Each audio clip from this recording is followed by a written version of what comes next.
E agora estamos aqui no Cidade 90, seguindo a série que a gente entrevista presidenciáveis aqui no programa Cidade 90. E ele, que levou multidões ao aeroporto internacional Pinto Martins, está aqui nos estúdios da TV Cidade, do Grupo Cidade de Comunicação.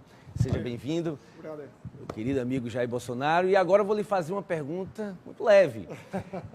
Eu estava lá acompanhando a sua chegada e via multidões, milhares de pessoas, não vou dizer quantas mil aqui, que eu posso vir a errar, mas eu faço uma pergunta. Gritavam mito, mito, mito. Para Jair Bolsonaro, quem é Jair Bolsonaro?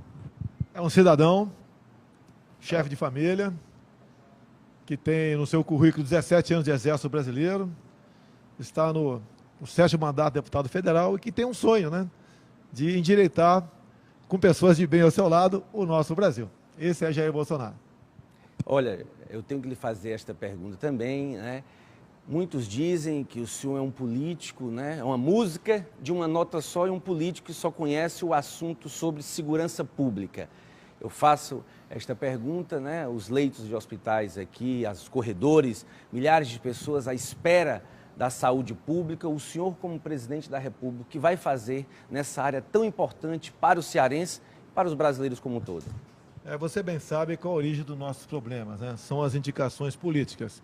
Se tiver um ministro da saúde, médico, que seja um bom gestor e realmente dele meios e autoridade para exercer o seu ministério, ele tem como, ao buscar uma boa gestão, economizar onde deve ser economizado, ter recursos para atender as áreas mais necessitadas.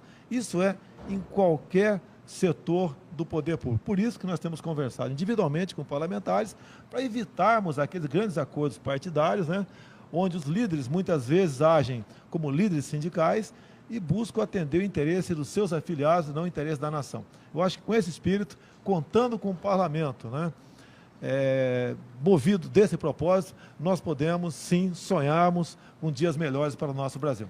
Presidenciável Jair Bolsonaro, estamos tendo um país passado a limpo nessa grande operação Lava Jato. E muitas vezes o povo brasileiro questiona algumas decisões que chegam no Supremo Tribunal Federal ou no Superior Tribunal.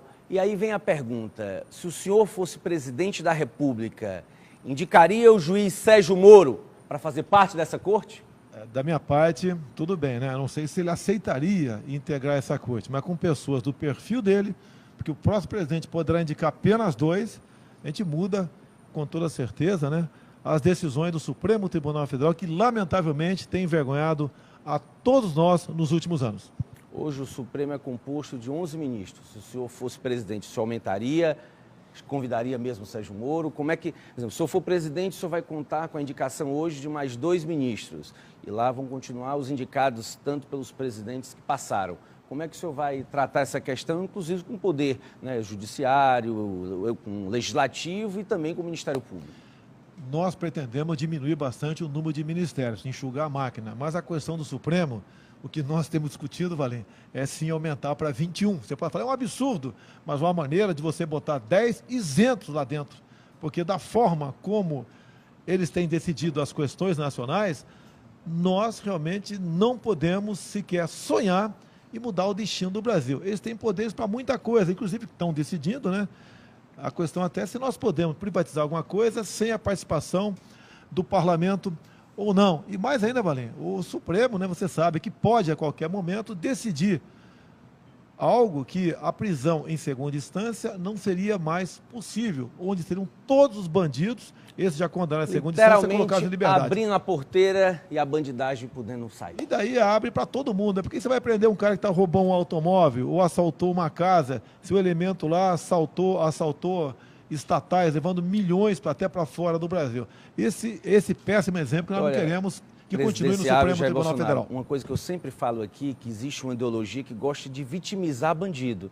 Sempre procura de forma preconceituosa ou dizer que mora em periferia ou que não teve acesso à informação. E hoje a Lava Jato vem justamente contrapor essa ideologia de vitimização de bandido. Porque na grande maioria são formados, tiveram educação, tiveram acesso a uma cultura e quando chegaram para poder fazer, ou na política, ou em alguma repartição pública, foram servidos em vez de servir. Mas, é o seguinte, temos que continuar a entrevista, e um outro assunto que eu quero tocar é o seguinte, né? Eu lhe conheço, mas quem está me assistindo muitas vezes é que a imprensa cearense chega a notícia do Jair Bolsonaro como um presidenciável preconceituoso, homofóbico, racista. Eu quero que o senhor diga aqui para os nossos telespectadores do Cidade 90, o senhor realmente é homofóbico, racista, preconceituoso? Rótulos, homofóbico. Eu defendi as nossas crianças contra o tal kit gay, lá em 2010. Qual pai quer chegar em casa e encontrar o filho brincando de boneca por influência da escola? Não quer. Escola não é lugar de você ensinar sexo para criança. Quem ensina sexo para criança é o papai e mamãe. Não tem nada de homofobia.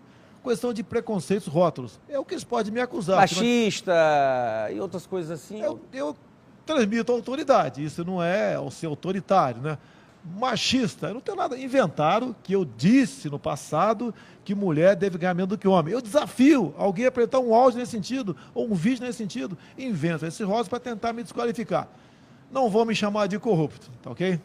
E uma outra coisa que procuram, né, sempre lhe rotular, inclusive presidenciáveis, que vão estar com o senhor nos debates, o senhor já disse que vai participar dos debates, inclusive Alckmin, inclusive o presidenciável cearense Ciro Gomes, que o senhor seria desqualificado, um homem descontrolado, um fascista.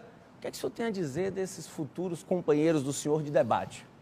Parece que o Ciro tem uma ficção, né, no tocante à minha pessoa. Ele já foi ministro do Lula, o irmão foi ministro da Dilma. A sua família aqui, de certa forma, aí, exerce um grande poder aqui no Ceará.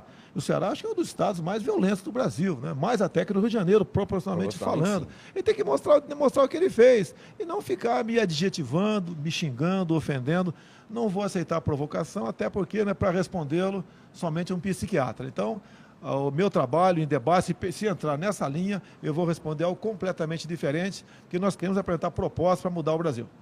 Outra coisa que se fala muito do presidenciável Jair Bolsonaro é essa questão do desarmamento, né? E rotula o senhor como se eu quisesse entregar uma arma para cada cidadão e saísse todo mundo armado nas ruas. O que é que o senhor tem, qual a política mesmo em relação a esse estatuto de desarmamento e essas questões das armas?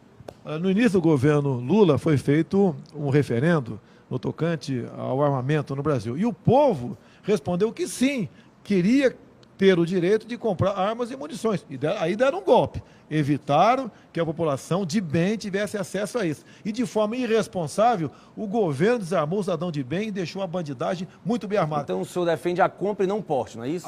Eu defendo a posse de arma de fogo, mesmo assim com critérios. Por que eu posso ter uma arma porque sou capitão do Exército e você tem seríssima dificuldade de ter uma arma dentro de casa? E a questão do porte, que é andar armado, em algumas situações, com critérios, daríamos sim, no que depender de nós, vai zona passar rural, pelo parlamento, passar zona rural, sem problema, sim, devemos dar o direito à posse de arma de fogo.